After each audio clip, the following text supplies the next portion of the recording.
Hey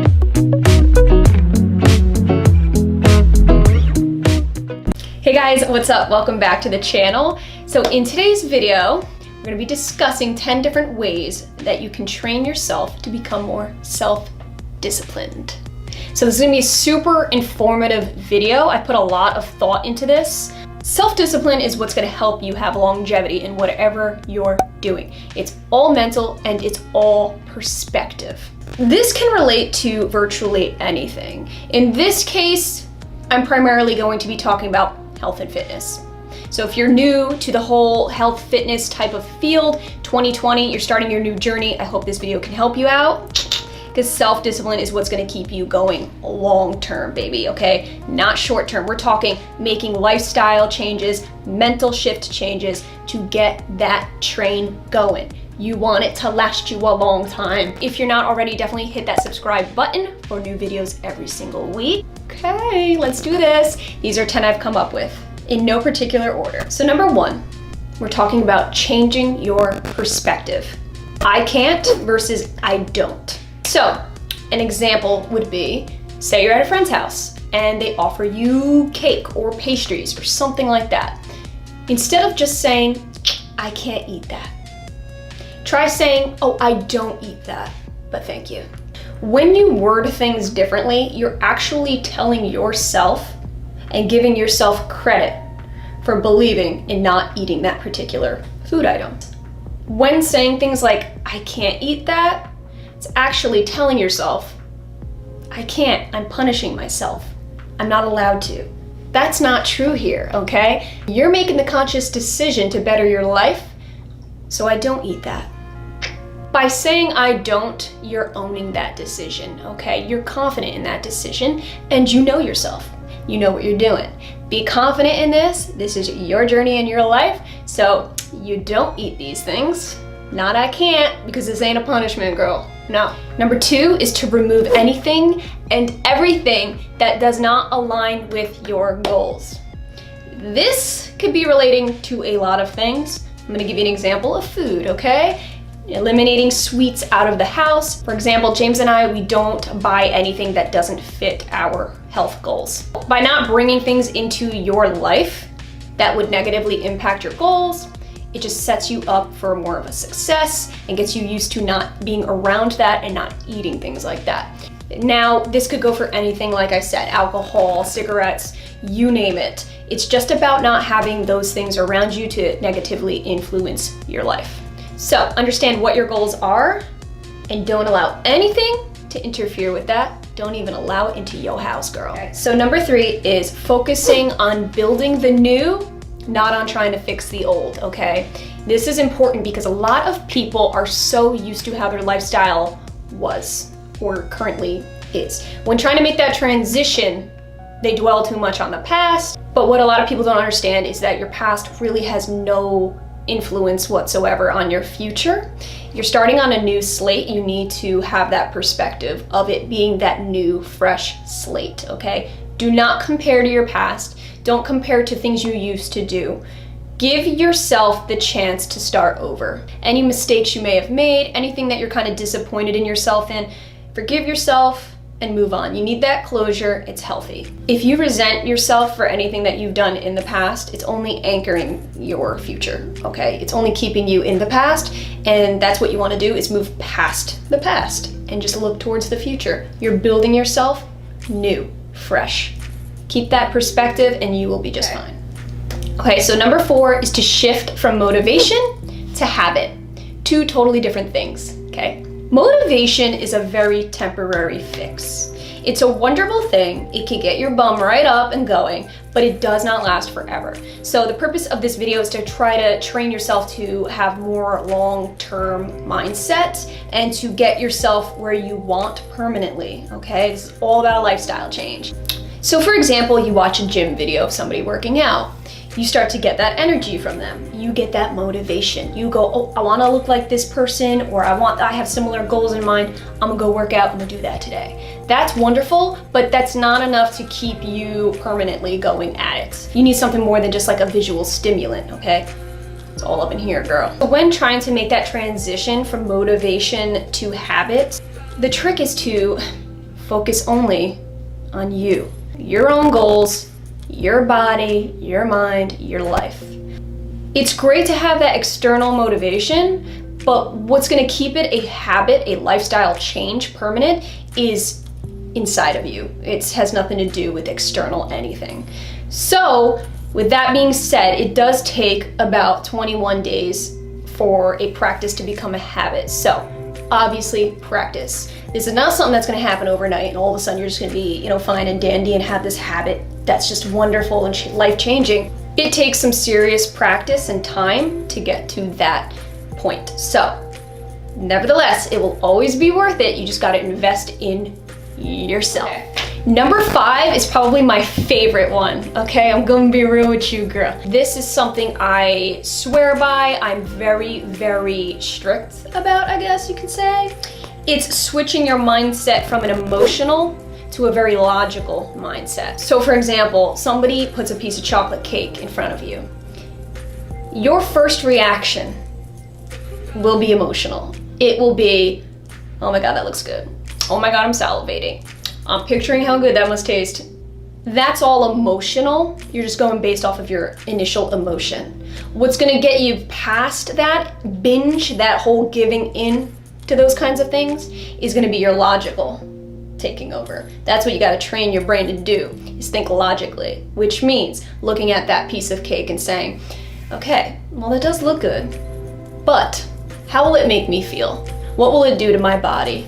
What negative effects will it have? And how will it deter me from completing my goals and getting to where I want to get? So it's very healthy to differentiate the two, emotional and logical, and to understand when that logic needs to take over.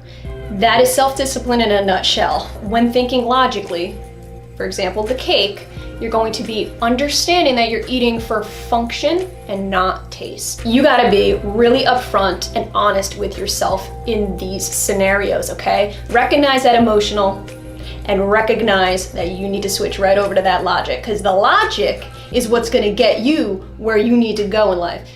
Relying on that emotion, you're just gonna be, no. So guys, this leads me to point number 6. By saying no to that piece of cake, it is not deprivation. So do not get it twisted. Do not think you're depriving yourself. If you think that in your head that you are depriving yourself, you are going to end up giving in almost every single time, because there will not be any end in sight. So you're not depriving yourself. Believe me, deprivation is only when you're not eating at all. That's starving yourself. That's depriving your body. So if anything, you're actually depriving yourself by eating the cake, because you're depriving yourself from nutrients that you could be getting in better foods. So number 7 is to challenge yourself throughout the week, intensely. So adding in intense challenges, whether it be nutritional or exercise. So for example, eating super clean a couple days out of the week, like super strictly, or exercising intensely those few days. This is what's gonna help mix up your routine enough to keep it from becoming monotonous and boring. Whether we like to admit it or not, humans are designed for challenge. We actually thrive on challenge. Keeping that incorporated into your routine will not only help you continue going in that direction, and it's going to make your everyday routine seem a lot easier, okay? When starting any routine, you might think it's intense, especially if you're not used to it. But adding in these super intense days, these high intensity days, will make the rest of your week, your normal, healthy maintenance, not seem like such a burden. In other words, you will kind of adapt to it a lot better. What used to be a heavy-duty challenge to you will become your new norm, okay? It's gonna gradually go like a chart, like you're eventually going to get to that level where something that used to be so difficult is now your norm. Okay, so tip number 8 is to not call it a diet. No such thing. I mean, there is, but it's just like quick fixes that never last. So instead of calling it a diet, just simply call it your nutritional standards. That's what I refer to it as. A diet is something that has an end line, okay? That eventually will come to an end. You don't want that. You want this to be an ongoing, permanent lifestyle change. I know that people overuse that term diet, and it's almost like the norm. It's just what we as a culture have evolved into just constantly saying. But don't be afraid to just stand outside of that, outside of the average, the norm. It's okay, you should be proud of being able to say this. You diet when there's events coming up, okay?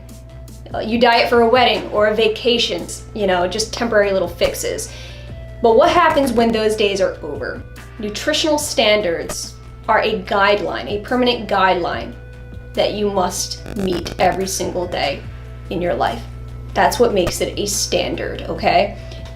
Keeping that standard in mind as something that defines you in your lifestyle is what's gonna keep you believing in it, and it's what's gonna keep you from falling off, okay? This is all about permanent. Okay, number 9 is to think long-term versus short-term. So do not get it twisted. You should be thinking both, okay? You should have short-term goals, absolutely, because that's what's going to help you right here, right now, every day to slowly get to those long-term goals. Long-term meaning things like how you see yourself as you age, all right? Thinking long-term in that sense. Not thinking about how long it's gonna take you to drop X amount of weight. Get that out of your head. Don't think like that, all right? That's gonna discourage you. Think long-term as in 5-10 years from now, I will potentially be seeing doctors less. I will be feeling 10 times better. Things like that. Yeah, that's a long-term investing idea. But having long-term just by itself isn't good either, because like I said before, it can get very discouraging. You have to have your short-term goals. View long-term as like a ladder and short-term being as the rungs in the ladder. You can't have one without the other. So for me, long-term would be things like not having to go see a doctor when I'm middle to late age, okay? Avoiding doctors, that's my long-term goal.